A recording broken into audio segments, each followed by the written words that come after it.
Now, Laura, you work with a very different group of people, but can you start by telling us how you came to be a missionary? I guess my story starts about 10 years ago when I was in university. I was in a prayer meeting and I just really I started to feel quite angry that church felt like it was just in the four walls, and I just felt that we needed to go out. And in that moment, I just really felt like my heart broke for women, particularly those caught in prostitution. And so over the sort of next 10 years, I started volunteering at different organisations. And the more I was volunteering, the more God broke my heart for these women. And the more my heart was broke, the more I wanted to pray with them, the more I wanted to tell them about Jesus. And I just realised that this is what I wanted to be doing. This is what my calling was. It wasn't for me to work in a secular organisation because I had to be able to pray with the women. Like, I see it as the only answer that's going to really change their lives. And can you tell us a bit about the women that you're working with now and what your ministry looks like? Yeah, so I work in a team of 4, the King's Cross Street team, with Neil, Luke and Rob, and their focus is with the men, and my focus is with women. So women that are caught up with drug addictions, alcohol abuse, particularly those working in prostitution. And my day-to-day, like my weeks look very different. So Mondays I go and visit the hostels and I do Bible studies and prayer with the women, with a handful of women. I go to different court hearings, I visit the women in hospitals, I go to different drop-ins and bake with the women. And you can the women come from such sort of chaotic backgrounds. From a very young age, they've experienced such severe abuse.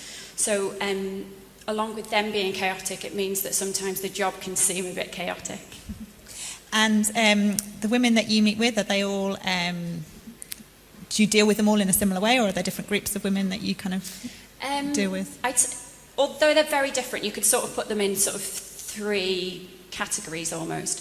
So there's the women that sort of want to engage and want to meet up with you and are eager to come to different drop-ins, and then there's sort of and hear about Jesus and things like that. And then there's another group that sort of come to the drop-in but are not quite engaging so much on an emotional level, but they're there week in, week out. And then there's, I suppose, the third group of very chaotic women who they sort of float in and out, and you might not see them for a few weeks or a few months, but they like to know that you're in a certain base and that you are that stability for them when their life is so chaotic. Thank you.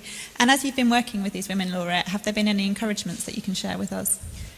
So I've only been doing this for 18 months full time, but I think quite quickly I had to learn that you need to take encouragement in the small things. So for me, when I go and visit someone in hospital, and at the end of our visit they asked if we can say the Lord's Prayer together, I think that is a huge encouragement.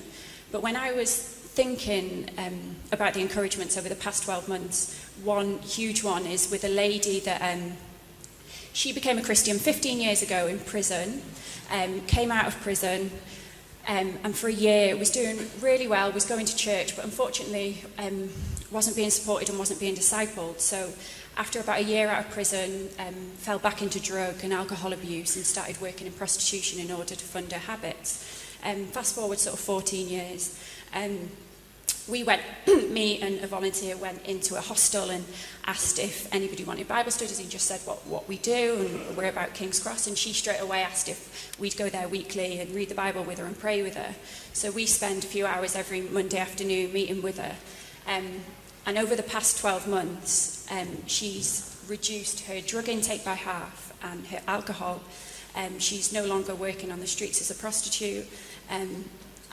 But for me, the most incredible thing is that her heart's changed, that she's really starting to believe that she is a daughter of God. She's starting to really grasp what the gospel means to her.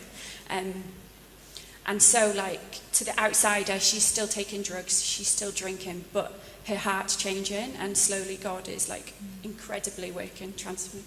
Thank you. And as well as continuing to pray for her, are there other things that we can be praying for you for? It'd be incredible if you could pray for us as a team, the King's Cross Street team.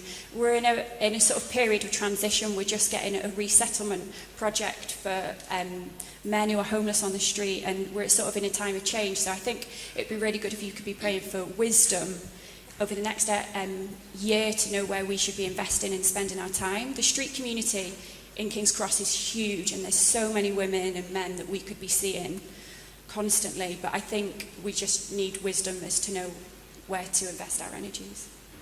Great, thank you very much, Laura.